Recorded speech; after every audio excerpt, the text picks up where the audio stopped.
Hi friends, அனைவருக்கும் மாலை வணக்கம். தினம் ஒரு தாவரத்தில் இன்றைக்கி நம்ம என்ன பார்க்க போகிறோன்னா, நம்ம ஆல்ரெடி ஒரு வீடியோ போட்டிருந்தோம். சொர விதை, அப்புறம் மூக்குத்தி அவரை, அதெல்லாம் நல்லா வளர்ந்துருச்சுங்க. பார்த்திங்கன்னா தெரியும். இது மூக்குத்தி அவரை.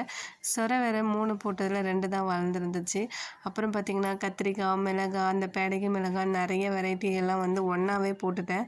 இப்போ எது கத்திரிக்காய், எது தக்காளி செடின்னு கூட எனக்கு தெரியல. எல்லாமே 2 இலை தான் வந்திருந்தது.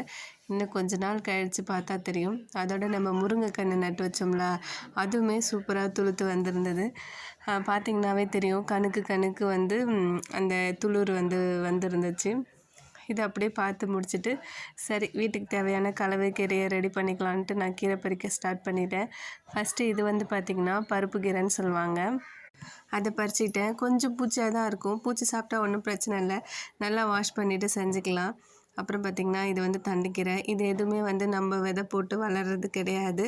அதுவாக தானாக வளர்கிறது தான். கரும்பில் இருக்குது இல்லையா, கரும்பில் நிறைய கீரை வகைகள்லாம் இருக்கும். இது தண்டுக்கீரை. இந்த கீரை பார்த்திங்கன்னா சூப்பராக இருக்கும். தண்டுக்கீரை நிறையா இருக்குங்க எங்கள் வயலில். எல்லா வகையான கீரையும் இருக்கும். ஆனால் நான் கொஞ்சம் தான் எடுத்திருப்பேன். நான் போனது வெய்ய டைம்ன்றதுனால நான் அதிகமாக எடுக்கல. எனக்கு கண்ணு ஒன்றுமே புரியல. இது குப்பைக்கீரைங்க. தெரியுதா? இது குப்பைக்கீரை. இதுக்கு முன்னாடி பறித்தது தண்டுக்கீரை.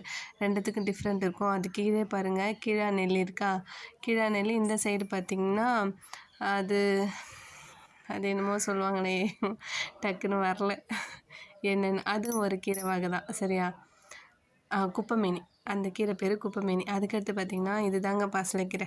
இது எப்படி எடுக்கணும்னா, இது தண்ணி பாய்ச்சுவாங்கல்ல, வயலுக்கு தண்ணி பாய்ச்சின உடனே நம்ம அதை எடுத்தோம்னா ஈஸியாக வரும். அதாவது படர்ற மாதிரி இருக்கும். நம்ம தண்ணியில் ஈரப்பதமாக இருக்கிறப்போ அதை எடுத்தோன்னா ஈஸியாக வரும். ஆனால் நான் போய் பறித்தது என்னமோ மதிய டைமு. அதனால் இதை எடுக்கிறதுக்கு கொஞ்சம் கஷ்டமாக தான் இருந்துச்சு. இந்த வீடியோ உங்களுக்கு பிடிச்சிருந்தா லைக் பண்ணிக்கோங்க, ஷேர் பண்ணிக்கோங்க, மறக்காமல் சப்ஸ்கிரைப் பண்ணிக்கோங்க. தேங்க்யூ.